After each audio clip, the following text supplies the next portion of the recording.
Please stand.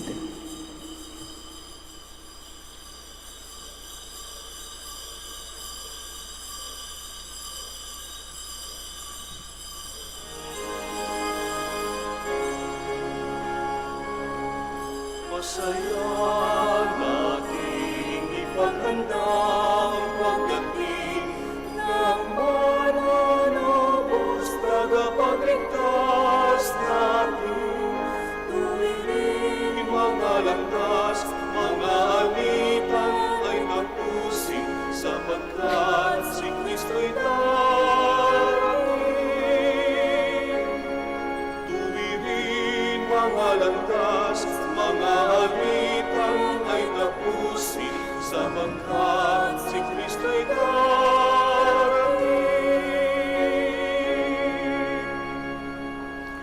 In the name of the Father, and of the Son, and of the Holy Spirit. Amen. The grace of our Lord Jesus Christ, and the love of God, and the communion of the Holy Spirit be with you all. And with your spirit. Good afternoon, and welcome to the Shrine and Minor Basilica of Our Lady of the Rosary of Manaoag. As we prepare ourselves to celebrate these sacred mysteries, we call to mind our sins, and we ask God's mercy and forgiveness.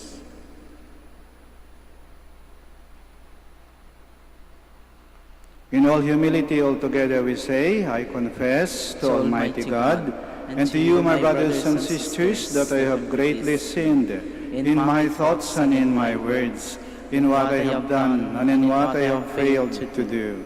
To my fault, to my most grievous fault. Therefore I ask Blessed Mary, ever Virgin, all the angels and saints, and you, my brothers and sisters, to pray for me to the Lord our God. May Almighty God have mercy on us, forgive us our sins, and bring us to everlasting life. Amen. Lord, have mercy. Lord, have mercy. Christ, have mercy. Christ, have mercy. Lord, have mercy. Lord, have mercy. Let us pray. Hear in kindness, O Lord, the prayers of your people, that those who rejoice at the coming of your only begotten Son in our flesh may, when at last he comes in glory, gain the reward of eternal life. Through our Lord Jesus Christ, your Son, who lives and reigns with you in the unity of the Holy Spirit, one God, forever and ever. Amen. Please be seated. A reading from the Song of Songs. Hark, my lover, here he comes, springing across the mountains, leaping across the hills. My lover is like a gazelle or a young stag. Here he stands behind our wall, gazing through the windows, peering through the lattices. My lover speaks, he says to me, "Arise, my beloved, my dove, my beautiful one, and come. For see, the winter is past, the rains are over and gone. The flowers appear on the earth, the time of pruning the vines has come, and the song of the dove is heard in our land. The fig tree puts forth its figs, and the vines in bloom give forth fragrance. Arise, my beloved, my beautiful one, and come. O my dove, in the cliffs of the rock, in the secret recesses of the cliff, let me see you, let me hear your voice, for your voice is sweet, and you are lovely." The word of the Lord. Thanks be to God. Exalt you just in the Lord, sing to him a new song.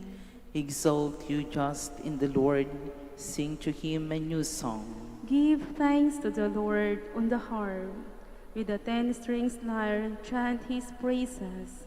Sing to him a new song, pluck the strings skillfully with shouts of gladness. Exalt you just in the Lord, sing to him a new song.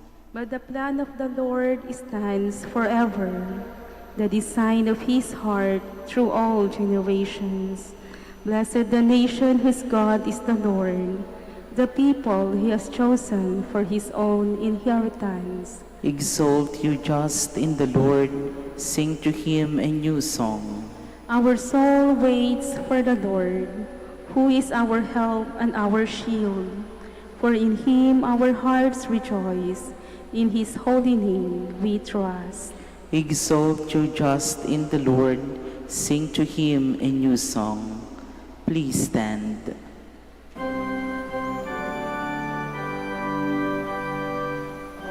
Alleluia, alleluia, alleluia. O Emmanuel, our King and giver of law, come to save us, Lord our God.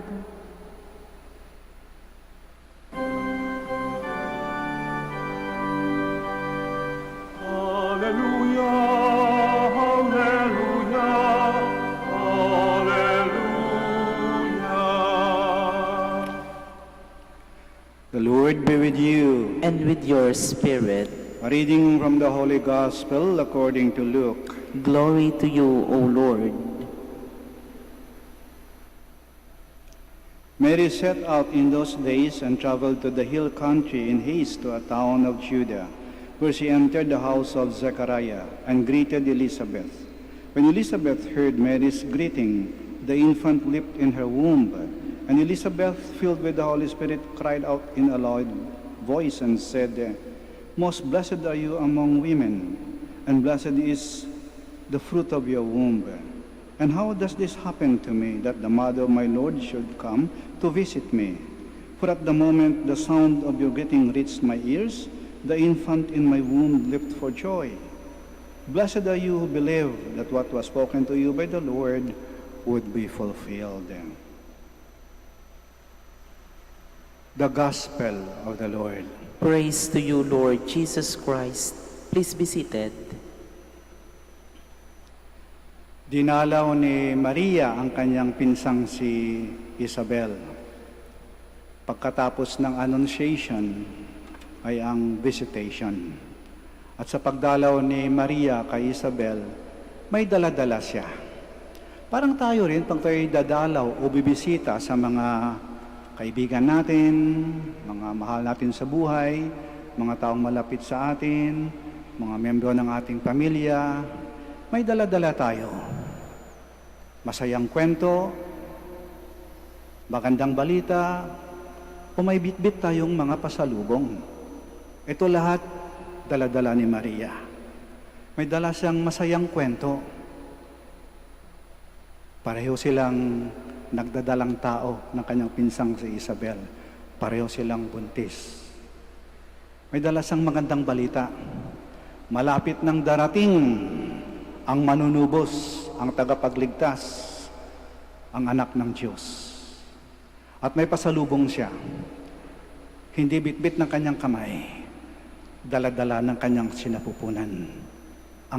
Ang mismong anak ng Diyos, dala-dala niya sa kanyang sinapupunan. Kaya si Isabel at ang buong sambahayan niya ay tuwang-tuwa.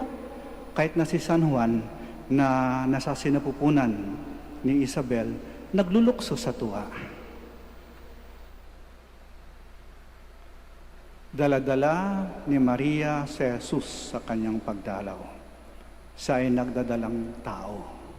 Pero hindi lang sa nagdadalang tao, siya ay nagdadalang Diyos. Sapagkat dala-dala niya si Jesus. Kaya tuwang-tuwa ang pamilya ni Santa Isabel. Dinalaw kami ng ina ng Diyos at dinalaw kami ng anak ng Diyos. Si Maria, nagdalang Diyos. Habang siya ay nagdadalang tao. Hindi maaring tayong lahat ay magdalang tao. Paano ako? Hindi ako pwedeng mabuntis, magdalang tao. Paano yung mga lalaki? Paano yung matatanda? Paano yung mga maliit na bata?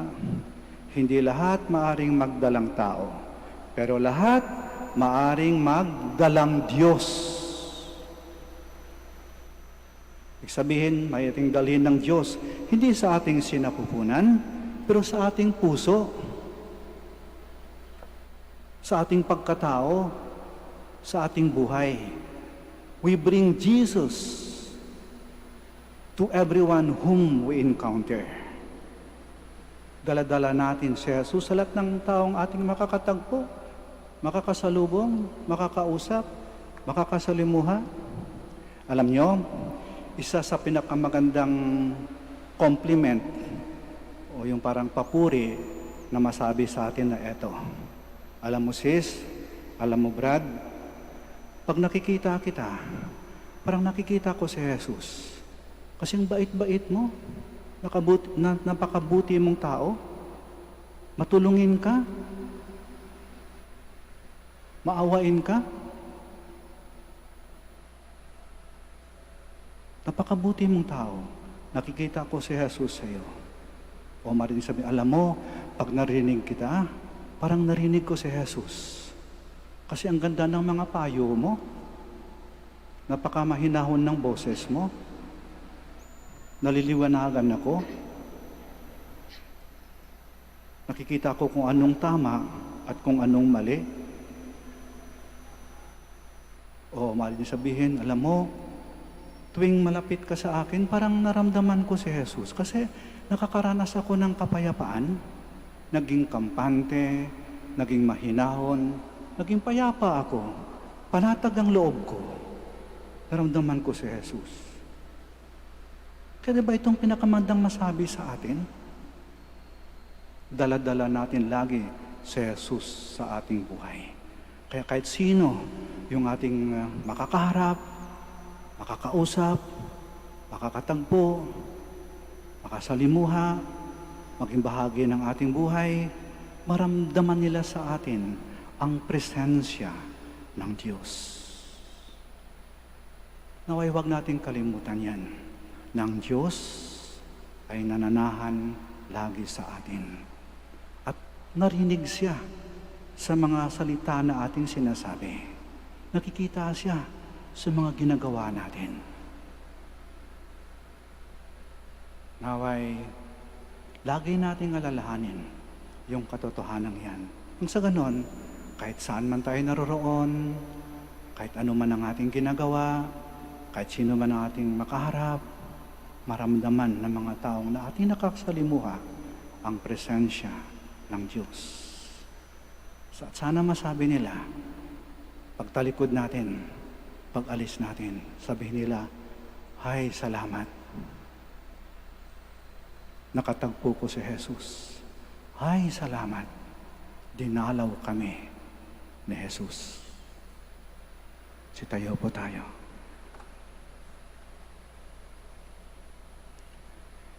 Elizabeth was honored by the visit from the mother of her Lord. But Mary only wished to share her joy. Let us bring our prayers to the Father who cherished those chosen women. Our response is, Lord, hear our prayer. Lord, hear our prayer. That the Church be zealous in spreading the good news of salvation to all people, especially to those in far-flung areas. Let us pray to the Lord. Lord, hear our prayer. That government leaders show special concern for the poor and the marginalized by their programs and services. Let us pray to the Lord. Lord, hear our prayer. That families and communities show gratitude for their individual and communal blessings. Let us pray to the Lord. Lord, hear our prayer. That like Mary, we as a community and as individuals strive to reach out to our neighbors who are in dire need of our material and spiritual assistance. Let us pray to the Lord. Lord, hear our prayer. That our beloved dead experience the joy of God's presence in His kingdom. Let us pray to the Lord. Lord, hear our prayer. We pray for the intentions of this Mass. We pray for those who ask for our prayers. And we remember to pray for those who are most in need of our prayers.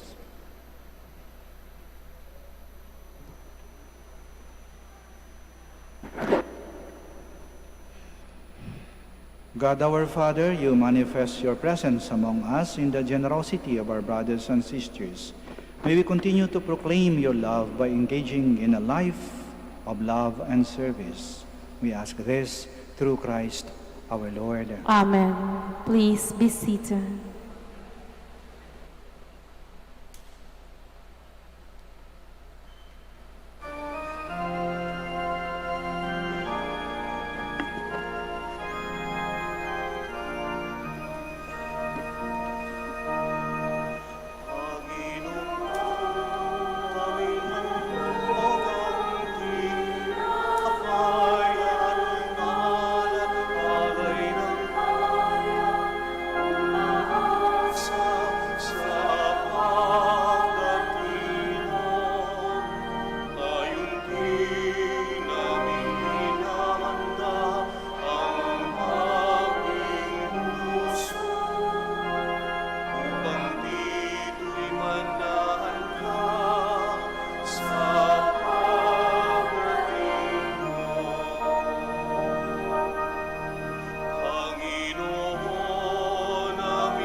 Please stand. Pray, my dear sisters and brothers, that our sacrifice may be acceptable to God, the Almighty Father. May the Lord accept the sacrifice at your hands for the praise and glory of his name, for our good and the good of all his holy church.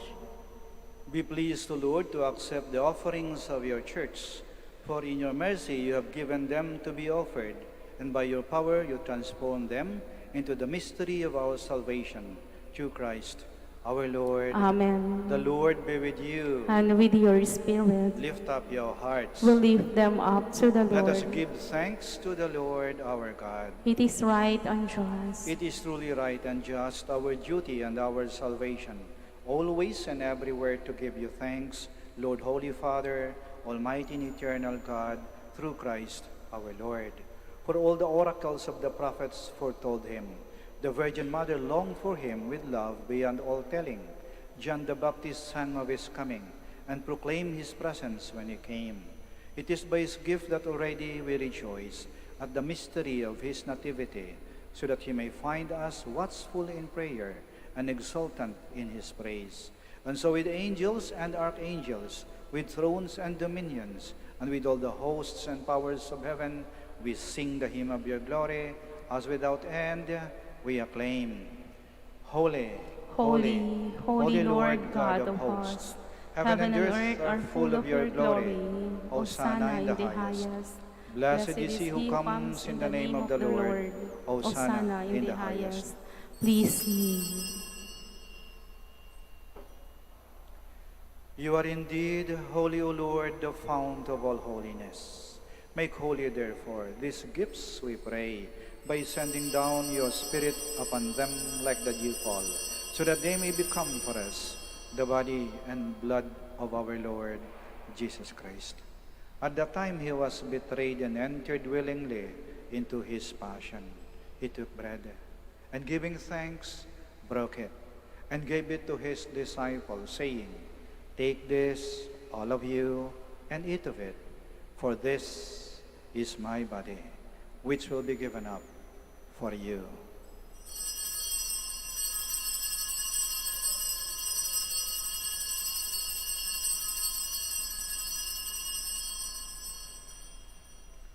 In a similar way, when supper was ended, he took the chalice, and once more giving thanks, he gave it to his disciples, saying, "Take this, all of you, and drink from it, for this is the chalice of my blood, the blood of the new and eternal covenant, which will be poured out for you and for many for the forgiveness of sins.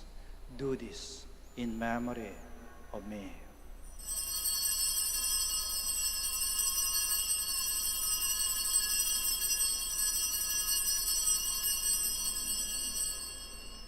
The mystery of faith. When we eat this bread and drink this cup, we proclaim your death, O Lord, until you come again.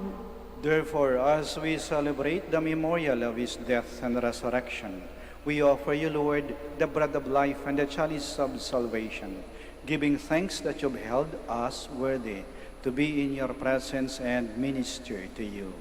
Humbly we pray that partaking of the body and blood of Christ, we may be gathered into one by the Holy Spirit.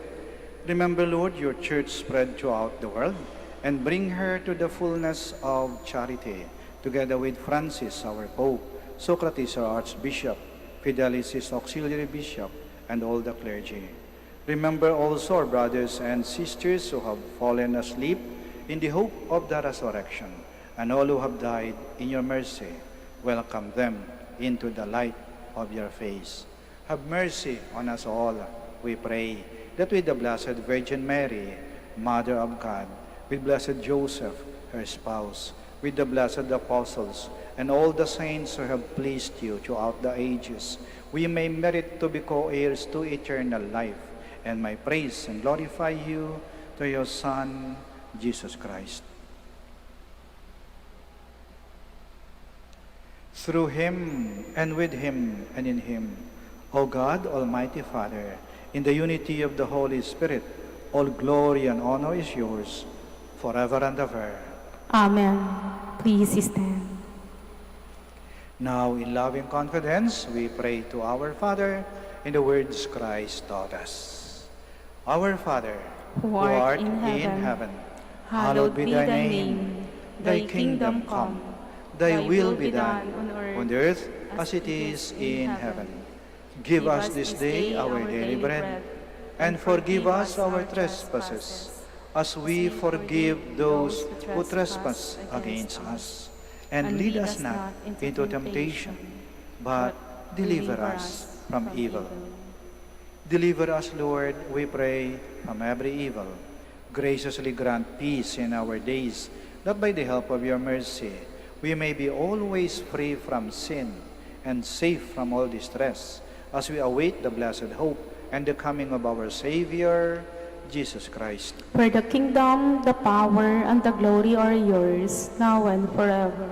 Lord Jesus Christ, who said to your apostles, "Peace I leave you, my peace I give you," do not look on our sins, but on the faith of your church, and graciously grant her peace and unity, in accordance with your will, who live and reign forever and ever. Amen. The peace of the Lord be with you always. And with your spirit. We offer each other the sign of peace. Peace be with you. Peace be with you. Peace be with you. Lamb of God, You take away the sins of the world, have mercy on us. Lamb of God, you take away the sins of the world, have mercy on us. Lamb of God, you take away the sins of the world, grant us peace. Please kneel.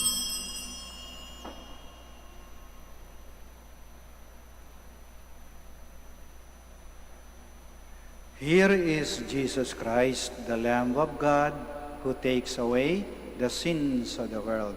Blessed are those called to the supper of the Lamb.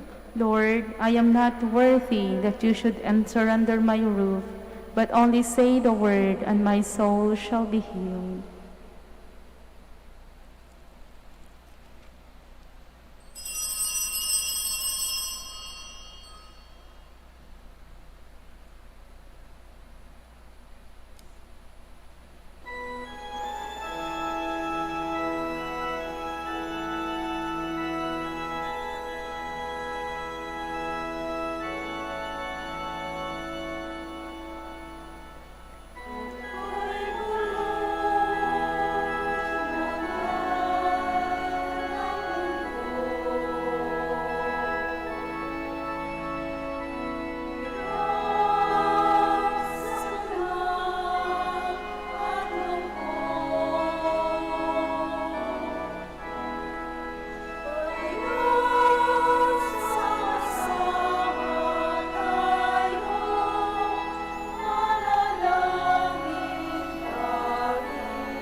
Let us pray. Please stand.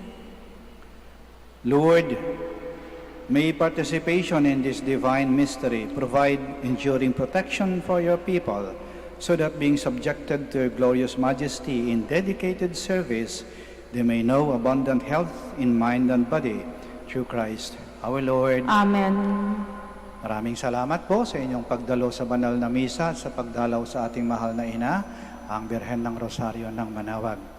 Naway pakinggan ng mahal na ina ang ating mga panalangin.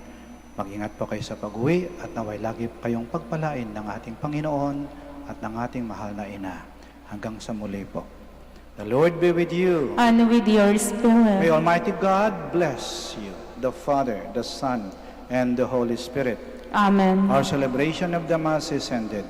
Go to love and to serve the Lord. Thanks be to God. Prayer for the blessing of rosaries. First, we will have the prayer for the blessing of the sick. God, our Almighty Father, by your blessing, you give us strength and support in our sickness. Turn with kindness toward our sick brothers and sisters. Free them from all illness and restore them to good health. Through the intercession of Our Lady of the Rosary of Manaoag, we ask this through Christ our Lord. Amen. Prayer for the blessing of religious articles. In memory of the mysteries of the life, death, and resurrection of our Lord Jesus Christ, and to the honor and glory of the Blessed Virgin Mary, Mother of Christ and Mother of the Church, Our Lady of the Rosary of Manaoag, may these rosaries, candles, images, oils, scapulars, crucifix, and other articles of devotion be blessed and made holy. In the name of the Father, and of the Son, and of the Holy Spirit. Amen.